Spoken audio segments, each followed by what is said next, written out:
Okay. Magandang gabi po sa inyong lahat mga kababayan. Batang Maynila to, ang bilis ng panahon. Parang nga katatapos lang ng ano 'no, ng bagong taon. Ngayon Marso na, kalagitnaan na ng Marso. Grabe ang bilis ng panahon. Ang bilis din ng mga nangyayari. Kahapon magkaibigan, ngayon magkaaway na,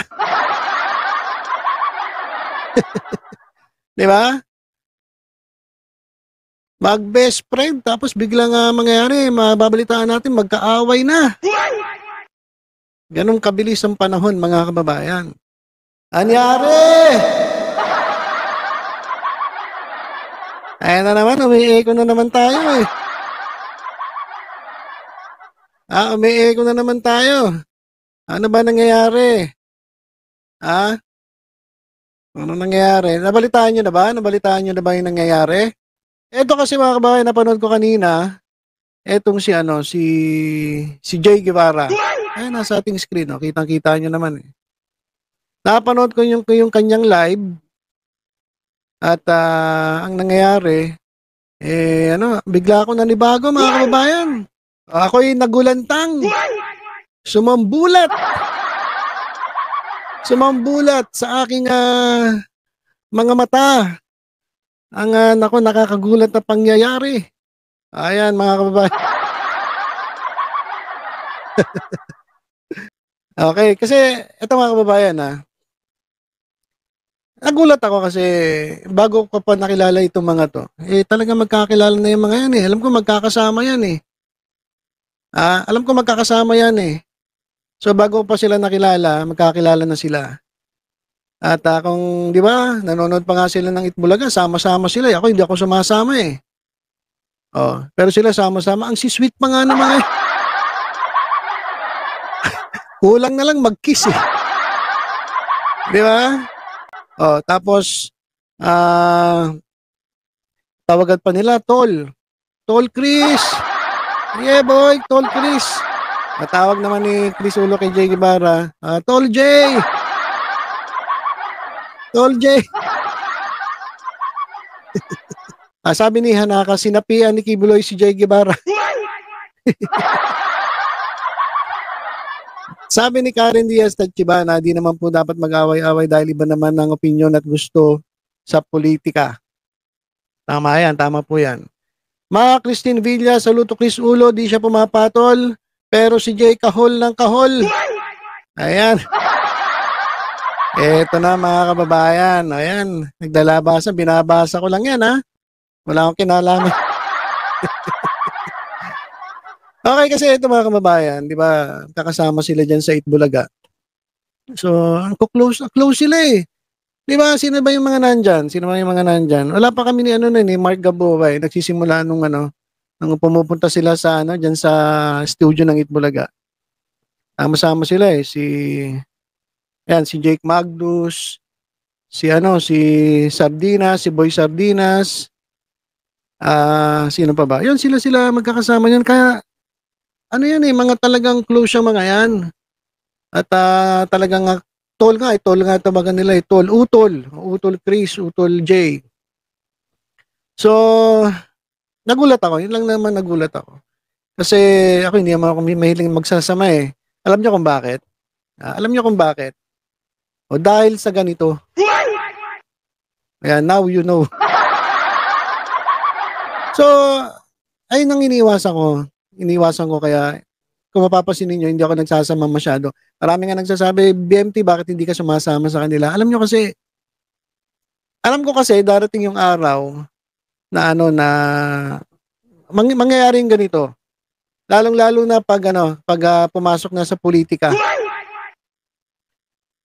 Kahit pa sabihin mo na na sobra kayong close sa isa't isa, 'di ba? Dumarating yung time na magkakaroon kayo ng disagreement. At sumama lang ako nung dun sa Hard Rock Cafe. At dun sa mas Hard Rock Cafe naman, ayun, talagang once in a lifetime experience makasama tong mga to. Kasi mga mga nagtanggol sa TBJ. At siyempre nung nagtagumpay ang TBJ, siyempre nag-celebrate lang naman tayo. So sumama ako ron. Pero yung palagi, hindi niyo ako talaga mapapasama ng palagi. Saka alam niyo naman issue ko dati, 'di ba nagka-issue ko dati, nagtatanong, bakit hindi ka sumasama, may iniiwasan ka ba? So yun yung mga tanong nila. Pero hindi ko na sinagot yun kasi ayokong manira ng kapwa eh. Ayokong manira ng kapwa ko, lalong-lalo na kung sa tingin ko, etong taong ito ay kasama kong nagtatanggol sa isang halimbawa dito sa Itbulaga sa TBJ. So kahit na medyo tinulonggis ako, tumahimik lang ako. Ayoko kasi ng gano'n, hindi ako gano'ng klaseng tao. Alright? Hinayaan ko lang. O, alam daw nila. We, alam nyo? Sabi ni Nacho Papi, alam daw niya yun. Di ba? Oy, walang name dropping. Okay. So, ganun ang nangyari. Isang beses na ako sumama dun sa sa Hard Rock Cafe. Masaya naman ang kasama, masaya naman silang kasama. At eto na, mga kababayan, yung panahon ng eleksyon, panahon ng pagsuporta sa mga politiko. Pero alam niyo mga kababayan, ito lang lagi ko sinasabi. 'Di ba dapat maggalangan tayo ng opinyon? Ay, lagi ko sinasabi, maggalangan tayo ng opinyon. At kung meron tayong hindi nagustuhan sa opinyon ng kasamahan natin, lalong-lalo na kapwa natin TBJ defenders. Ewan ko kung ganito yung pananaw nila. Kasi iba-ibang ugali ng tao eh. Diba? Iba-iba ugali ng tao eh. Pero para sa akin, okay, pare-parehas kaming TBJ defenders. Pinagtatanggol namin ng Tito Vic and Joey. Pero pagdating sa politika, iba-iba ang mga pananaw namin. Yung iba, kumakampi kay Duterte. Yung iba, kumakampi kay Bongbong Marcos. Oh. Yung iba, kumakampi kay Isko Moreno. Yung iba, kumakampi kay Leni Robredo. Oh. Iba-iba opinion natin. Pero isa lang yung pinagtatanggol natin, TBJ. Sa politika, iba-iba. Kaya nga ganito dapat. Dapat ganito. Bilang respeto. Pero lang siguro kung wala kayong respeto. Okay? Bilang delikadeza. Ewan ko lang kung wala kayong delikadeza. Iba naman yun. Bilang respeto dun sa nakasama mo na nagtatanggol sa TBJ. Dapat, kung meron kang issue na hindi mo nagustuhan at gusto mong gawing content. Kasi yan gusto gawing content. Siyempre, yung trabaho kinakailangan gumawa ka ng content eh. Gusto mong gawing content. Okay lang yun, walang problema ron. Wala pong problema ron. Lahat naman tayo gusto ng content eh. Kaya lang pagdating dito sa grupo, TBJ Defenders, dito sa grupo natin, kung meron tayong hindi pare-parehas yung natin, yung ating opinion, at gusto mong pag-usapan doon sa vlog mo, dapat ganito na lang, dapat nag-focus ka o focus tayo sa issue. Dapat yung focus tayo sa issue, hindi doon sa personality. Kasi iba, alam niyo yung iba. Kaya tao yung tinitira, kaya namemersonal. Kaya bakit sila namemersonal? Kasi hindi niya kaya ipagtanggol yung sarili niya sa issue. Bakit hindi mo pagtanggol sa issue? Ano pinag-uusapan nyo? Kunyari ito napanood ko yan yung vlog na yan Hindi sila nagkakasundo kay sa issue ni Kibuloy. Okay. Buti nga, hindi ako nadamay. Pag ako nadamay, syempre ibang usapan na yun. Ngayon, magkaiba sila ng pananaw kay Kibuloy. Alright? Alam naman natin, real talk si Chris Ulo, hindi siya, anti-Kibuloy. Okay? Si Jay Guevara naman, pro Kibuloy. Okay? So yan na nga sinasabi ko. Ito nga sinasabi ko eh. Magkaiba kayo ng ng pananaw kay Kibuloy. Kahit ako iba pananaw ko kay Kibuloy. So ito si Jay Guevara, pro Kibuloy. Pro Kibuloy. Si Chris Ulo ay anti Kibuloy. So dapat lang kasi ganito, dapat ganito. Kapag hindi kayo magkapareha ng issue, pag-usapan nyo yung issue. Halimbawa, to si Jiggy Barra, pro Kibuloy. Oh. Alam nyo, sa totoo lang, ako bilang TVJ Defender, at kasamahan ko si Jay Guevara, TVJ Defender. Chris Ulo, TVJ Defender. Jake Magnus, TVJ Defender. Alam niyo, pwede kong talakayin itong issue ni Kibuloy without mentioning other TVJ Defenders. Pwede ka namang pagtanggol si Kibuloy. Bakit kinakailangan ko pa? Bakit kinakailangan ko pang idama yung kapwa ko TVJ Defenders? Di ba? Pwera lang kung meron kayong problema sa isa't isa. Pwera lang kung nagkakapersonalan na kayong dalawa. Pwera lang kung meron talaga kayong hindi pagkakaunawaan na talagang kinakailangan nyo banatan ng isa't isa dyan sa sarili-sarili nyong mga vlog, bahala kayo sa buhay ninyo. hindi ko na kayo pwedeng pakialaman dyan.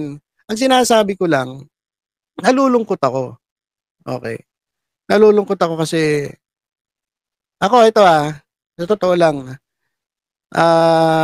wala kayong narinig nung medyo umiwas ako, wala kayong narinig kasi respeto yun eh. Respeto yun. Ako marespeto ako sa tao. Huwag mo lang ako babastusin kasi ibang usapan yun. So, dapat gano'n, no? Pero mo, saya-saya natin ang saya-saya natin sa Hard Rock Cafe. Kayo nga, halos ang sweet-sweet.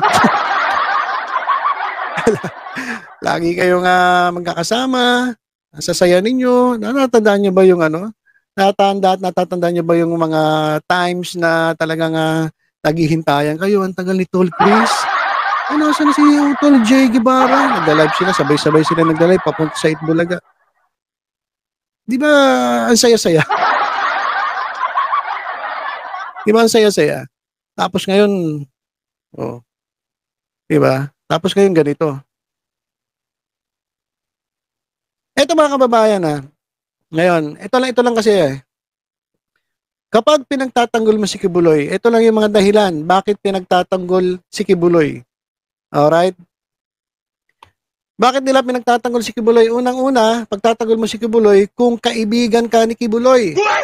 Kaya ni Robin Padilla, ni Cynthia Villar, pagtatanggol mo si Kibuloy. Diba? Pagtatanggol mo si Kibuloy kasi kaibigan mo eh. Diba? Sabi nga ni Cynthia Villar, namin yan eh. Family friend namin yan eh. Kaya hindi ko pwedeng ipakulong yan. Hindi ko pwedeng ipahuli yan. Si Robin Padilla, ganun din. Kaibigan na, kakampi pa. Walang iwanan. Sabi ni Robin Padilla. So, yung isang dahilan, bakit mo ipagtatanggol si Kibuloy dahil kaibigan mo? Pangalawa, anong pangalawang dahilan? Dahil ikaw ay DDS.